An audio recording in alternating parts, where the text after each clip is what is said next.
اس آیت کریمہ میں چند باتیں اور بھی قابل ذکر ہیں. ایک تو یہ کہ یہاں پر خرچ کرنے کا جو ذکر فرمایا ہے کہ الذین ینفقون فی السراء والضراء، یعنی جو لوگ خوشحالی میں بھی اور بدحالی میں بھی خرچ کرتے ہیں. اور خرچ کرنے کا لفظ یہاں پر مطلق استعمال کیا گیا ہے، اگرچہ اس کا ظاہری مفہوم یہ ہے کہ وہ مال خرچ کرتے ہیں، نیک کاموں کے اندر اللہ تبارک و تعالی کے لیے اس کی رضا کی خاطر اپنی دولت کا استعمال کرتے ہیں. لیکن بعض مفسرین نے فرمایا کہ ینفقون، خرچ کرنے کا لفظ تو استعمال کیا ہے قرآن کریم نے، لیکن مال کا لفظ یہاں پر موجود نہیں ہے. تو اس سے یہ بات معلوم ہوتی ہے کہ جس طرح مال خرچ کرنا اللہ تبارک و تعالیٰ کی رضا جوئی کی خاطر یہ قابل اجر و ثواب ہے اور یہ تقویٰ کا ایک حصہ ہے، بلکہ اگر کوئی شخص اپنا وقت خرچ کرے کسی نیک کام کے لیے، کسی دوسرے کی مدد کے لیے، تو وہ بھی اس انفاق میں داخل ہے. اور اس کی تائید اس حدیث سے ہوتی ہے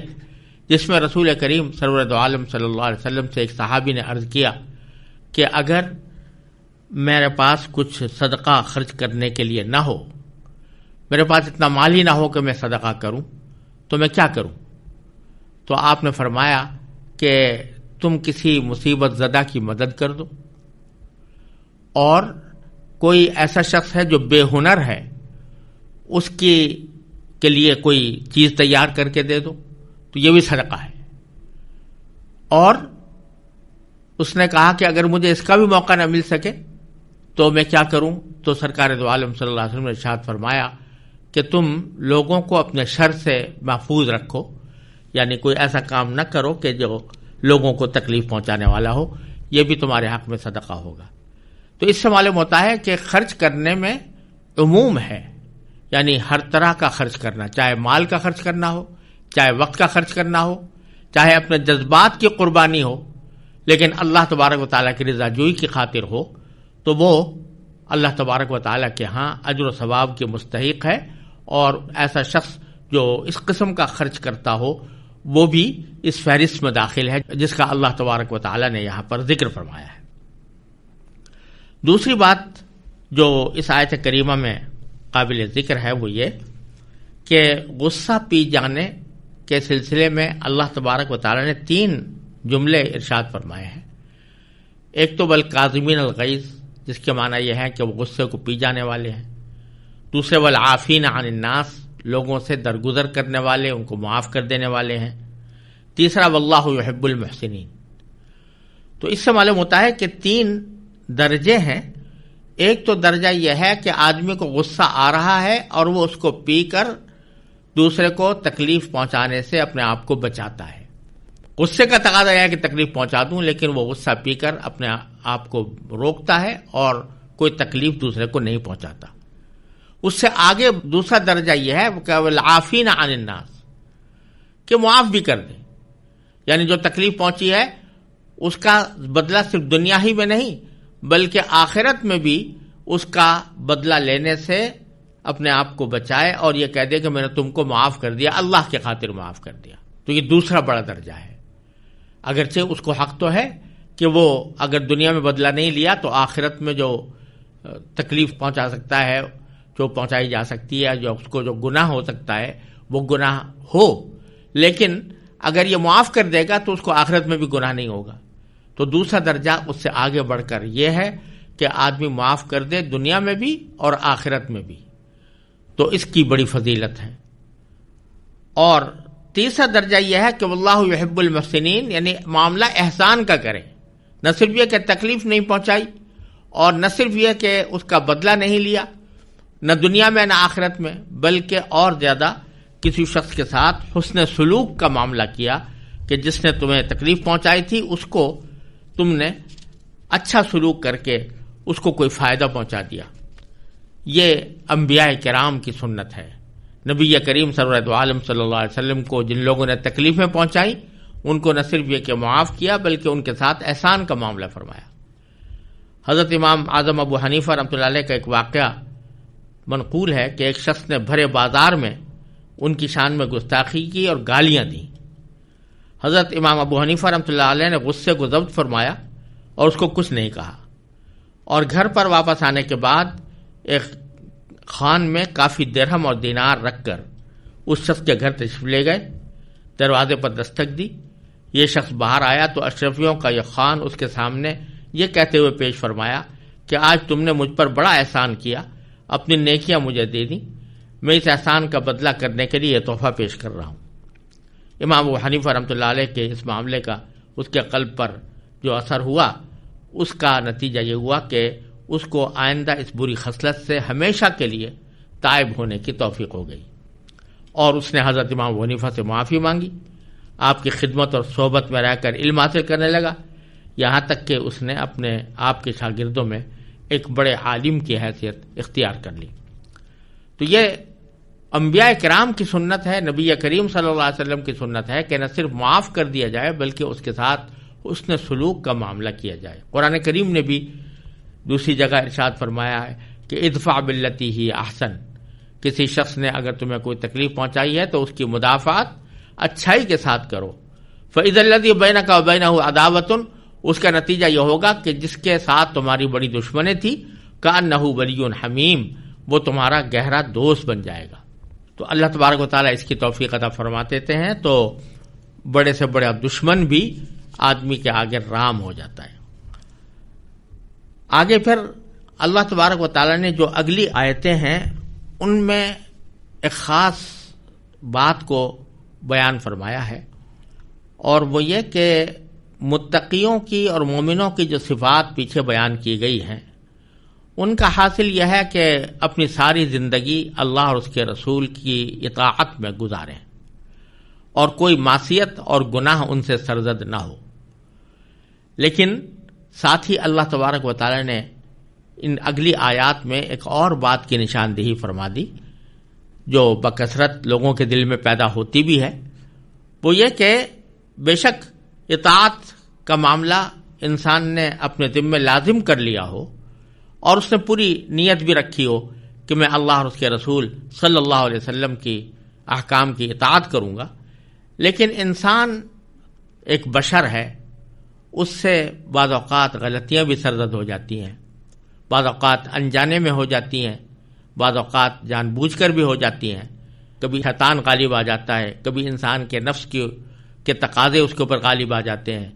اس کی وجہ سے اطاعت میں کمی ہو جاتی ہے، کوئی گناہ کر بیٹھتا ہے۔ تو کیا ایسا شخص مایوس ہو جائے کہ اب وہ متقیوں کی فہرست میں اور مومنین کی فہرست میں اور اللہ کے محبوب بندوں کی فہرست میں کبھی شامل نہیں ہو سکتا؟ اللہ تبارک و تعالی نے آگے آیات میں اس سوال کا جواب دیا ہے، چنانچہ آگے ارشاد ہے الذين ينفقون في السراء والضراء والكاظمين الغيظ والعافين عن الناس والله يحب المحسنين والذين إذا فعلوا فاحشة أو ظلموا أنفسهم ذكروا الله فاستغفروا لذنوبهم ومن يغفر الذنوب إلا الله ولم يصروا على ما فعلوا وهم يعلمون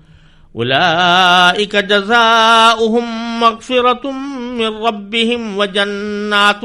تجري من تحتها الأنهار خالدين فيها ونعم أجر العاملين قد خلت من قبلكم سنن فسيروا في الأرض فانظروا كيف كان عاقبة المكذبين هذا بيان للناس وهدى وموعظة للمتقين۔ ان آیتوں کا ترجمہ یہ ہے کہ یہ وہ لوگ ہیں کہ اگر کبھی کوئی بے حیائی کا کام کر بھی بیٹھتے ہیں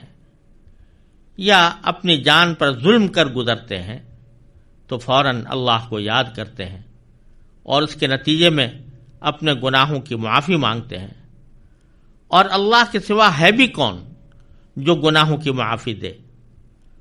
اور یہ اپنے کیے پر جانتے بوجھتے اصرار نہیں کرتے۔ یہ ہیں وہ لوگ جن کا صلہ ان کے پروردگار کی طرف سے مغفرت ہے، اور وہ باغات ہیں جن کے نیچے دریا بہتے ہوں گے، جن میں انہیں دائمی زندگی حاصل ہوگی۔ کتنا بہترین بدلہ ہے جو کام کرنے والوں کو ملنا ہے۔ تم سے پہلے بہت سے واقعات گزر چکے ہیں، اب تم زمین میں چل پھر کر دیکھ لو کہ جنہوں نے جھٹلایا تھا، یعنی پیغمبروں کو جھٹلایا تھا، ان کا انجام کیسا ہوا۔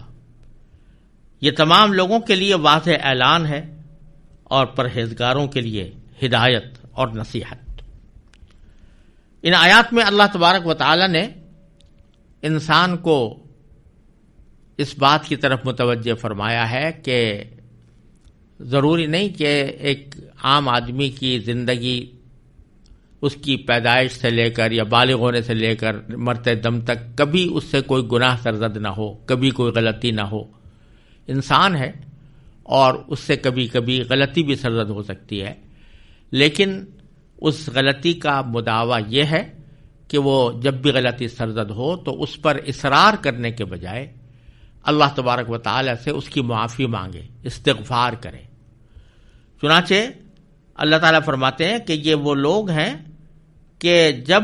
یہ کوئی بے حیائی کا کام کر بھی بیٹھتے ہیں، او ظلموا انفسہم، یا اپنی جانوں پر ظلم کر گزرتے ہیں، اور جانوں پر ظلم کرنے سے مراد ہے کوئی گناہ کر بیٹھنا۔ تو اگر کبھی گناہ سرزد ہوتا ہے ان سے تو یہ نہیں کہ اسے نہ زوری کریں اور اس کو درست ثابت کرنے کی کوشش کریں، بلکہ اس وقت وہ اللہ کا ذکر کرتے ہیں، اللہ کو یاد کر لیتے ہیں کہ اللہ کے سامنے پیش ہونا ہے اور اپنے اس عمل کا جواب دینا ہے۔ فاستغفروا لذنوبہم، اور وہ اپنے گناہوں کی معافی مانگتے ہیں۔ اور بیچ میں اللہ تبارک و تعالیٰ نے جملہ معترضہ کے طور پر بڑا پیارا جملہ ارشاد فرمایا کہ اللہ کے سوا ہے بھی کون جو گناہوں کی معافی دے، وَمَن يَغْفِرُ الذُّنُوبَ إِلَّا اللَّهُ، اللہ تعالیٰ کے سوا ہے بھی کون جو گناہوں کی معافی دے۔ اور پھر فرمایا وَلَمْ يُصِرُّوا عَلَى مَا فَعَلُوا، اور جو کچھ انہوں نے کیا ہے، یعنی جو گناہ ان سے سرزد ہوا ہے، اس پر اصرار نہیں کرتے۔ اور وَهُمْ يَعْلَمُونَ، جبکہ وہ جانتے ہوں، جان بوجھ کر اصرار نہیں کرتے۔ بھول چوک میں کوئی بات ہو جائے تو بات دوسری ہے، لیکن جانتے بوجھتے اس پر اصرار نہیں کرتے۔ یہاں دو باتیں قابل ذکر ہیں۔ ایک تو یہ کہ اللہ تبارک و تعالی نے انسان کے لیے یہ راستہ مرتے دم تک کھلا رکھا ہے کہ اگر کبھی اس سے کوئی غلطی ہو جائے تو اللہ تبارک و تعالیٰ کی بارگاہ میں حاضر ہو کر استغفار کرے، معافی مانگے۔ اللہ تبارک و تعالیٰ اپنے فضل و کرم سے اس کو معاف کر دیتے ہیں۔ اور اللہ تبارک و تعالیٰ نے یہ ایک تریاق دیا ہے۔ شیطان انسان کو بہکاتا رہتا ہے، انسان کے نفسانی تقاضے، نفسانی خواہشات انسان کو بہکاتی رہتی ہیں۔ یہ ایک زہر ہے جو انسان کے ساتھ لگا ہوا ہے، لیکن اس زہر کا تریاق اللہ تبارک و تعالیٰ نے اتنا آسان کر دیا ہے کہ جب کبھی شیطان بہکائے یا نفس کے تقاضے سے مغلوب ہو کر انسان کوئی گناہ کر بیٹھے تو فوراً اللہ تبارک و تعالیٰ نے ایک تریاق عطا فرما دیا کہ اس زہر کا تریاق یہ ہے کہ وہ اللہ تبارک و تعالیٰ کی بارگاہ میں حاضر ہو کر استغفار کرے۔ استغفار کرے گا، معافی مانگے گا، سچے دل سے مانگے گا، تو اللہ تبارک و تعالیٰ فرماتے ہیں کہ اللہ تعالیٰ کے سوا ہے بھی کون جو انسان کے گناہوں کو معاف کرے۔ اللہ تبارک و تعالیٰ معاف کر دیتے ہیں۔ شرط یہ ہے کہ اصرار نہ کریں۔ اصرار کے دو معنی ہیں۔ ایک معنی تو یہ کہ وہ غلطی کو درست ثابت کرنے کی فکر میں نہ رہے، کہ جو غلطی ہوئی ہے اس کی تعویلیں تلاش کرے اور یہ کہے کہ نہیں، یہ غلطی نہیں ہوئی، فلاں وجہ سے، فلاں علت سے میں اس غلطی سے مبرہ ہوں، یہ کام نہ کرے۔ تو اصرار کے ایک معنی تو یہ ہے کہ غلطی کی تعویلیں کرنا اور اس کو درست ثابت کرنے کی کوشش کرنا، یہ بہت بری بات ہے، اس کے بعد پھر معافی نہیں ہو سکتی۔ اور دوسرے یہ کہ وہ جو غلطی اس وقت سرزد ہوئی ہے اس پر جس وقت استغفار کر رہا ہے تو ساتھ میں دل میں یہ ارادہ ہو کہ میں آئندہ یہ کام نہیں کروں گا۔ اور اگر دل میں ارادہ تو ہے کہ کرتا رہوں گا تو پھر یہ اصرار ہوا، گویا اس غلطی پر آدمی مسلسل قائم ہے اور اس سے اپنے آپ کو علیحدہ رکھنے کی اس کے دل میں فکر بھی نہیں ہے۔ تو پھر اس صورت میں استغفار فائدہ مند نہیں ہوتا. لیکن جب دل میں ندامت ہے اور اس کام کو درست ثابت کرنے کی کوشش بھی نہیں کر رہا اور دل میں یہ نیت بھی ہے کہ آئندہ میں اس گناہ سے بچوں گا، تو پھر یہ استغفار انسان کے لیے بڑے سے بڑے گناہ کی معافی کا ذریعہ بن جاتا ہے.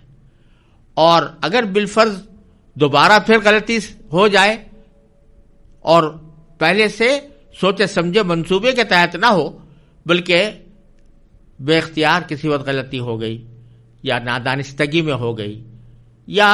کسی وقت پھر مغلوب ہو گیا شیطان اور نفس سے، پھر مغلوب ہو کر کوئی غلطی کر بیٹھا، تو اس کے بعد پھر استغفار کر لے اور سچے دل سے کر لے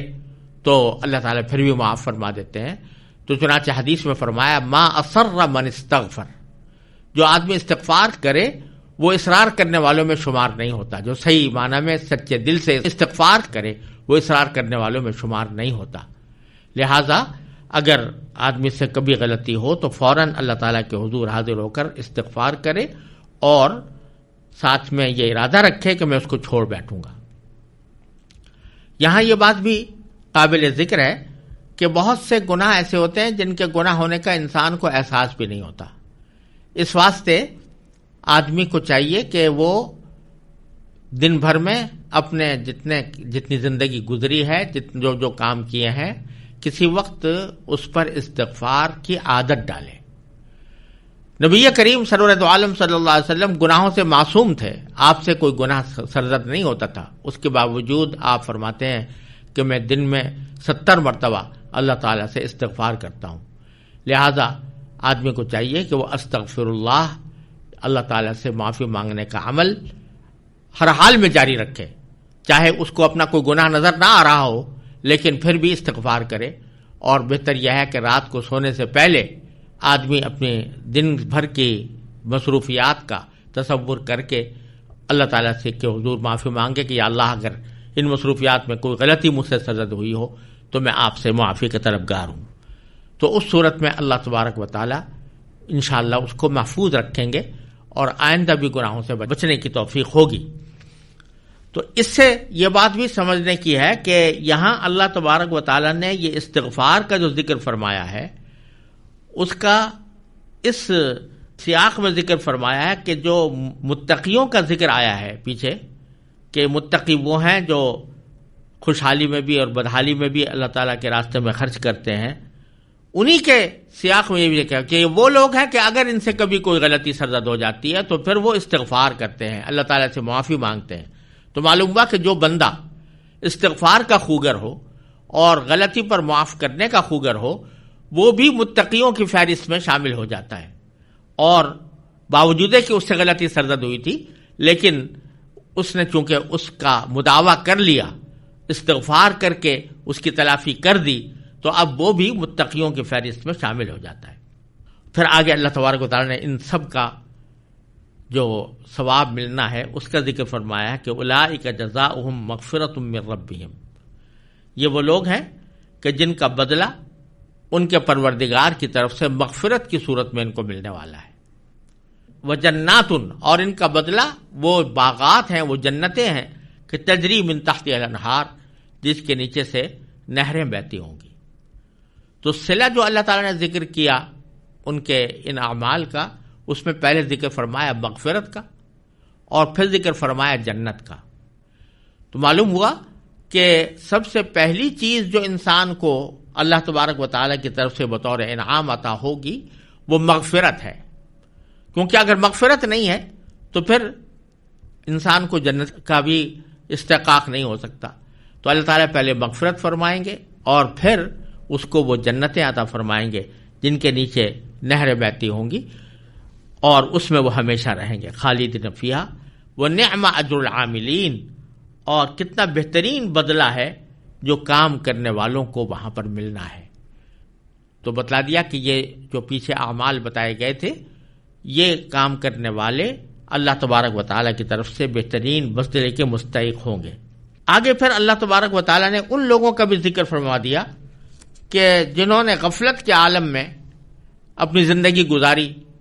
اور پیغمبر کی دی ہوئی ہدایتوں کو قبول کرنے کے بجائے ان کو جھٹلایا تو فرمایا کہ قد خلت من قبلکم سنن، تم سے پہلے بہت سے واقعات گزر چکے ہیں، فسیروا فی الارض، تو اب تم زمین میں چل پھر کر دیکھ لو، فانظروا، دیکھو کہ کیف کان عاقبۃ المکذبین، کہ جنہوں نے پیغمبروں کو جھٹلایا تھا ان کا انجام کیسا ہوا۔ اس سے اشارہ ان قوموں کی طرف ہے کہ جنہوں نے پیغمبروں کو جھٹلایا اور اس کے نتیجے میں ان پر اللہ تعالیٰ کی طرف سے عام عذاب نازل ہوا، جیسے عاد کی قوم تھی یا ثمود کی قوم تھی، جن کا ذکر قرآن کریم میں متعدد مقامات پر آیا ہے اور انشاءاللہ آگے آئے گا۔ تو وہاں ان کی تباہی کے اثرات ابھی تک موجود تھے اور بعض جگہ اب بھی موجود ہیں۔ تو فرما رہے ہیں کہ جب تم زمین میں چل پھر کر دیکھو گے تو پتہ چلے گا کہ ان کا کیا انجام ہوا، کس طرح ان کو تباہ و برباد کیا گیا۔ اس لیے اس بات سے ڈرو کہ اللہ تعالیٰ کا عذاب تمہارے اوپر نازل ہو، اور اللہ تعالیٰ کے ان احکام کی پیروی کرو جن کا پیچھے ذکر کیا گیا ہے۔ فرمایا ھذا بیان للناس، یہ تمام لوگوں کے لیے واضح اعلان ہے، وہدن، اور ہدایت ہے، وموعظۃ، اور نصیحت ہے، للمتقین، متقیوں کے لیے، یعنی پرہیزگاروں کے لیے جو اللہ تعالیٰ سے ڈرنے والے ہیں۔ اللہ تبارک و تعالیٰ ان احکام پر ہم سب کو عمل کی توفیق عطا فرمائے۔